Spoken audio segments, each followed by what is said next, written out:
역대하 16장. 아사가 왕으로 있은 지 36년째 되는 해에 이스라엘의 바하사 왕이 유다로 쳐들어왔습니다. 바하사는 라마로 가서 그 성을 굳건하게 쌓고는 자기 나라 백성이 유다로 들어가거나 유다에서 나오는 것을 막으려 했습니다. 아사가 여호와의 성전과 자기 왕궁의 보물 가운데 남아있는 금과 은을 꺼내어 사람들을 시켜 아람의 왕 벤하닷에게 보냈습니다. 벤하닷은 다마스커스 성에서 살고 있었습니다. 아사는 벤하닷에게 이렇게 전했습니다. 내 아버지와 그대의 아버지가 평화 조약을 맺었듯이 그대와 나도 조약을 맺읍시다. 그대에게 금과 은을 보내니 이스라엘의 왕 바하사와 맺은 조약을 깨뜨리시고 그가 내 땅에서 자기 군대를 이끌고 떠나게 해주십시오. 벤하닷은 아사 왕의 말에 찬성했습니다. 그래서 그는 자기 군대의 지휘관들을 보내어 이스라엘 마을들을 공격하게 했습니다. 그의 지휘관들은 이온과 단과 아벨마임을 점령했습니다. 그리고 보물을 보관해 두는 납달리의 모든 성들도 점령했습니다. 바하사가 그 소식을 듣고 라마성을 쌓는 일을 멈추었습니다. 아사가 유다의 모든 백성을 불러 모았습니다. 그들은 라마로 가서 바하사가 성을 쌓을 때 쓰던 돌과 나무를 날랐습니다. 그들은 그것으로 게바와 미스바를 지었습니다. 그때의 선견자 하나니가 유다의 아사 왕에게 와서 말했습니다. 왕은 왕의 하나님 여호와를 의지하지 않고 아람 왕을 의지했습니다. 그러므로 이제 아람 왕의 군대는 왕의 손에서 벗어났습니다. 에티오피아 사람과 리비아 사람들에게는 크고 강한 군대가 있습니다. 그들에게는 전차와 기마병도 많이 있습니다. 그러나 왕이 여호와를 의지했기 때문에 여호와께서 도우셔서 그들을 이길 수 있었습니다. 여호와께서는 온 땅에서 온전히 여호와께 몸을 맡기는 사람을 찾고 계십니다. 여호와께서는 그런 사람들을 강하게 해주기를 원하십니다. 아사 왕이여, 왕은 어리석은 짓을 했습니다. 이제부터 왕은 여러 전쟁에 시달려야 할 것입니다. 아사는 선견자 하나니의 말을 듣고 화가 나서 그를 감옥에 가두었습니다. 아사는 그때의 다른 백성들도 압제했습니다. 아사가 한 일은 처음부터 끝까지 유다와 이스라엘 왕들의 역사책에 적혀 있습니다. 아사가 왕으로 있은 지 39년째 되던 해에 그의 발에 병이 났습니다. 그의 병은 아주 심한 병이었습니다. 그러나 아사는 그렇게 아프면서도 여호와를 찾지 않고 의사들만 찾았습니다. 그래서 아사는 왕으로 있은 지 41년째 되던 해에 죽었습니다. 백성들은 아사가 다윗성에 미리 준비해둔 무덤에 묻어 주었습니다. 백성은 아사를 침대 위에 눕혔습니다. 그 침대는 온갖 향료를 섞어 만든 향으로 가득한 침대였습니다. 그리고 백성은 아사를 기념하기 위해 큰 불을 밝혔습니다. 요한계시록 5장. 나는 보좌에 앉으신 분의 오른손에 두루마리 하나가 있는 것을 보았습니다. 그 두루마리는 앞바퀴로 글이 씌어 있었고 7개의 도장이 찍혀 봉해져 있었습니다. 힘 있는 한 천사가 큰 소리로 외쳤습니다. 누가 이 봉인을 떼고 두루마리를 펼 수 있겠는가? 그러나 하늘에도 땅에도 지하에도 그 두루마리를 펴서 읽을 만한 사람은 없었습니다. 나는 그 두루마리를 펴 읽을 사람이 없다는 것을 알고 울고 말았습니다. 그러자 장로 가운데 한 사람이 내게 말하였습니다. 울지 마시오. 유다 지파의 사자가 승리하였습니다. 그분은 다윗의 뿌리입니다. 그분께서 7군데 봉인을 떼고 두루마리를 펴실 것입니다. 그때 나는 내생물에 둘러싸여 보좌 가운데 어린 양이 서 계신 것을 보았습니다. 장로들 역시 어린 양 주위에 서 있었습니다. 어린 양에게는 전에 죽임을 당한 듯한 흔적이 있었습니다. 그 어린 양은 7뿔과 7눈이 있었는데 그것은 세상에 보내진 하나님 7영을 가리키는 것이었습니다. 어린 양은 앞으로 나와 보좌에 앉으신 분의 오른손에서 두루마리를 받았습니다. 그러자 내생물과 24명의 장로들이 어린 양 앞에 엎드렸습니다. 장로들의 손에는 검은고와 향이 가득한 금 대접이 들려 있었습니다. 이 양은 하나님의 백성들이 드린 기도들입니다. 그들은 어린 양에게 새 노래로 찬양하였습니다. 주님은 봉인을 떼고 두루마리를 펴기에 합당한 분이십니다. 주님은 죽임을 당하셨고 그 흘리신 보혈의 대가로 모든 민족, 언어, 나라를 넘어서 하나님의 백성을 사셨습니다.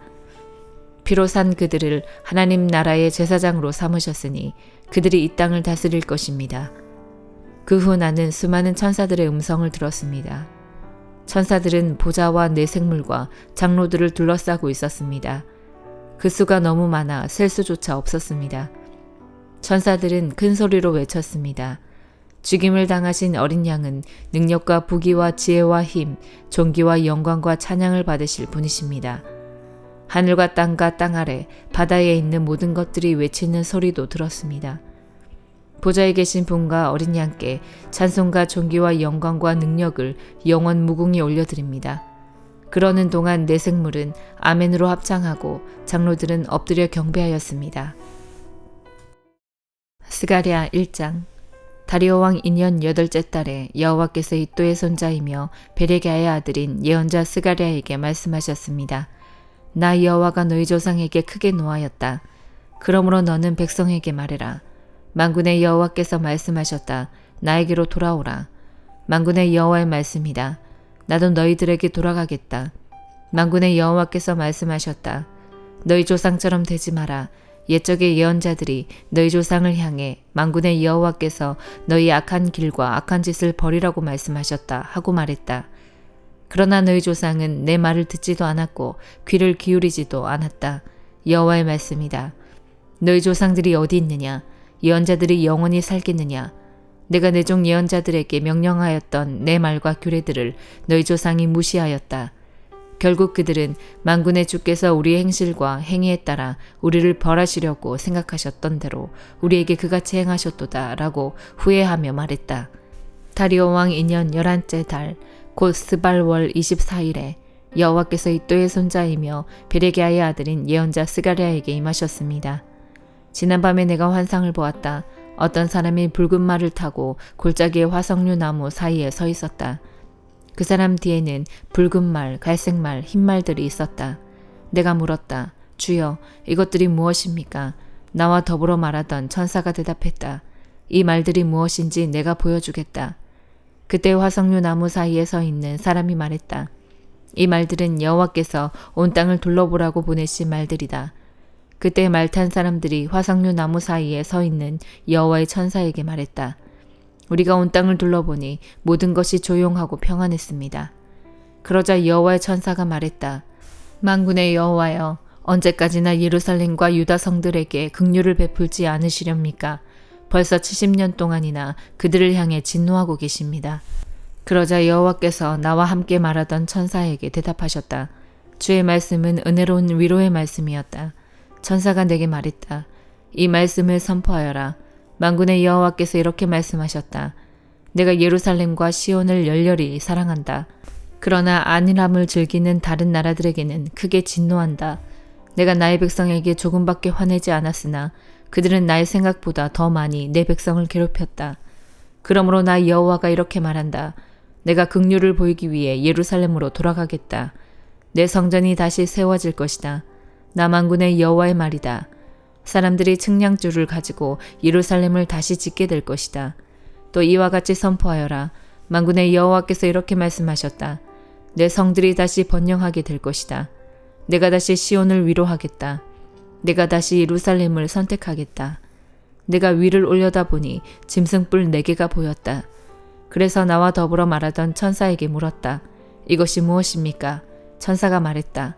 이것은 유다와 이스라엘과 예루살렘을 흩어버린 강한 뿔이다. 그때 여호와께서 내게 대장장이 4명을 보여주셨다.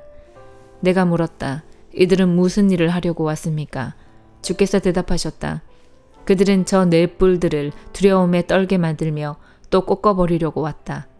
저 뿔들은 유다 백성을 흩어지게 하여 유다 백성들 중 아무도 머리를 쳐들지 못하게 한 나라들이다. 그들은 유다를 흩어놓고 짓밟아 놓은 저 4뿔을 꺾으러 온 사람들이다. 그들이 저 뿔들을 두렵게 하고 파멸시킬 것이다. 요한복음 4장. 바리새인들은 예수님께서 요한보다 더 많은 사람을 제자로 삼고 침례를 준다는 소문을 들었습니다. 그러나 사실 예수님께서 직접 사람들에게 침례를 주신 것이 아니라 제자들이 침례를 준 것이었습니다. 예수님께서는 바리새인들이 자기에 대하여 이야기하고 있다는 것을 아시고 유대를 떠나 다시 갈릴리로 가셨습니다. 갈릴리로 가려면 사마리아 지방을 거쳐 가야만 했습니다. 예수님께서는 사마리아에 있는 수가라는 마을로 들어가셨습니다. 이 마을은 야곱이 자기 아들 요셉에게 주었던 밭에서 그리 멀지 않은 곳에 있었습니다. 그곳에 야곱의 우물이 있었습니다. 예수님께서는 오랜 여행으로 피곤하여 그 우물가에 앉으셨습니다. 그때가 대략 정오쯤이었습니다. 사마리아 여자 한 사람이 물을 기르러 나왔습니다. 예수님께서는 그 여자에게 내게 마실 물 좀 주시오 라고 말씀하셨습니다. 이 일이 일어날 즈음 예수님의 제자들은 먹을 것을 사러 마을로 내려가고 그 자리에 없었습니다. 사마리아 여자는 예수님께 당신은 유대 남자고 나는 사마리아 여자인데 어떻게 나에게 마실 것을 달라고 할 수 있습니까? 라고 말했습니다. 당시 유대인들은 사마리아 사람들과 상종을 하지 않았습니다. 예수님께서는 그 여자에게 이렇게 대답하셨습니다. 당신이 하나님께서 주시는 선물이 무엇인지 또 내게 마실 것을 달라고 말하고 있는 사람이 누구인지 알았더라면 오히려 당신이 그 사람에게 구하였을 것이고 그러면 그가 당신에게 생명의 물을 주었을 것이요. 그 여자가 말했습니다. 선생님, 당신에게는 물 기를 도구도 없고 이 우물은 매우 깊은데 어디서 그 생명의 물을 구한단 말입니까? 당신이 우리 조상 야곱보다 더 큰 분이란 말씀이십니까? 야곱은 우리에게 이 우물을 주신 분입니다. 그분도 친히 이 우물에서 물을 길어 마셨고 그분의 아들들과 가축들도 그렇게 했습니다. 예수님께서는 이 물을 마시는 사람은 다시 목마를 것이요. 그러나 내가 주는 물을 마시는 사람은 누가 되었건 간에 영원히 목마르지 않을 것이요. 내가 주는 물은 그 사람 안에서 계속 솟아나 영원한 생명을 가져다 주는 우물이 될 것이요. 라고 대답하셨습니다. 사마리아 여자는 예수님께 선생님, 저에게 그런 물을 주셔서 제가 다시는 목이 마르지 않을 뿐더러 물을 기르러 여기에 오지 않게 해주십시오. 라고 말했습니다. 예수님께서는 그 여자에게 가서 당신 남편을 불러 이리로 데려오시오. 라고 말씀하셨습니다. 그 여자는 예수님께 저는 남편이 없습니다. 라고 대답했습니다. 그러자 예수님께서 당신이 남편이 없다고 한 말은 맞는 말이요. 실제로 당신은 남편이 5명이나 있었고 지금 당신과 함께 사는 남자도 당신 남편이 아니오. 당신이 방금 전에 말한 것은 틀린 말이 아니었소. 라고 말씀하셨습니다. 그 여자는 선생님, 제가 보기에 선생님께서는 예언자이십니다. 우리의 조상들은 이 산에서 예배하였으나 유대인들은 예배할 수 있는 유일한 장소는 예루살렘에 있다고 주장합니다. 라고 말했습니다. 예수님께서 이렇게 말씀하셨습니다. 여인이여, 나를 믿으시오. 이 산에서도 아니고 예루살렘에서도 아닌 당신네들이 아버지께 예배할 때가 올 것이요. 사마리아 사람인 당신네들은 알지 못하는 것을 예배하나 우리 유대인들은 우리가 알고 있는 것을 예배하오. 그것은 구원이 유대인들로부터 나오기 때문이요. 그러나 참되게 예배하는 사람들이 영과 진리로 아버지께 예배할 때가 올 것인데 지금이 바로 그때요. 그리고 하나님께서는 이렇게 예배하는 사람들을 찾고 계시오. 하나님께서는 영이시기 때문에 하나님께 예배하는 사람들은 반드시 영과 진리로 예배해야만 하오. 그 여자는 그리스도라고 불리는 메시아가 오실 것이라는 사실을 알고 있습니다. 그분이 오시면 우리에게 모든 것을 설명해 주실 것입니다. 라고 말했습니다. 그러자 예수님께서 여자에게 말씀하셨습니다. 지금 당신과 이야기하고 있는 내가 바로 그 메시아요. 바로 그때 예수님의 제자들이 마을에서 돌아왔습니다. 그들은 예수님께서 여자와 이야기하고 있는 것을 보고 무척 놀랐습니다. 그러나 아무도 선생님, 무엇을 구하고 계십니까? 라거나 선생님, 무슨 일로 그 여자와 이야기를 하고 계십니까? 라고 묻는 사람이 없었습니다. 그 여자는 물 항아리를 버려두고 마을로 돌아가 사람들에게 말했습니다. 여러분, 이리 와서 내 과거의 일을 다 말해준 사람을 한번 보세요. 이분이 메시아가 아닐까요? 그러자 사람들이 마을에서 나와 예수님께로 왔습니다. 그 사이 제자들은 예수님께 선생님, 음식을 좀 드시지요 라고 청했습니다. 그러나 예수님께서는 나에게는 너희들이 알지 못하는 먹을 음식이 있다 라고 대답하셨습니다. 그러자 제자들은 자기들끼리 누가 예수님께 먹을 것을 갖다 드렸을까 라고 말했습니다. 예수님께서 이들에게 말씀하셨습니다. 나의 음식은 나를 보내신 분의 뜻을 행하고 그분의 일을 완수하는 것이다. 너희들은 넉 달이 지나야 추수 때가 될 것이다 라고 말하지 않느냐. 그러나 나는 너희에게 말한다. 눈을 들어 밭을 보아라. 이미 곡식이 익어 추수할 때가 되었다. 추수하는 사람은 벌써 추수한 대가로 품삯을 받고 영생을 위한 곡식을 추수하는 중이다. 그래서 씨를 뿌린 사람은 추수하는 사람과 함께 기뻐할 수 있게 될 것이다. 그러므로 한 사람은 씨를 뿌리고 다른 사람은 추수한다라고 하는 말은 진리이다. 나는 너희들이 직접 수고하지 않은 것을 추수하라고 너희들을 보냈다. 다른 사람들은 수고하였고 너희들은 그들이 해놓은 수고의 결실을 얻게 되었다. 그 마을에 사는 많은 사마리아 사람들은 그 여자가 그분은 내 과거의 모든 일들을 나에게 말씀해 주셨어요 라고 말한 것 때문에 예수님을 믿었습니다. 사마리아 사람들이 예수님께 그들과 함께 지내다 가시기를 청했으므로 거기서 이틀을 머무르셨습니다. 그래서 보다 많은 사람들이 예수님의 말씀을 듣고 예수님을 믿었습니다. 그들은 그 여자에게 더 이상 우리는 당신의 말 때문에 예수님을 믿는 것이 아니요. 우리가 이제는 예수님의 말씀을 직접 들었고 이분이 참으로 세상의 구세주라는 사실을 알았기 때문에 믿는 것이요 라고 말했습니다. 이틀 후에 예수님께서는 그곳을 떠나 갈릴리로 가셨습니다. 전에 예수님께서는 예언자가 자기 고향에서는 존경을 받지 못한다고 직접 말씀하신 적이 있습니다.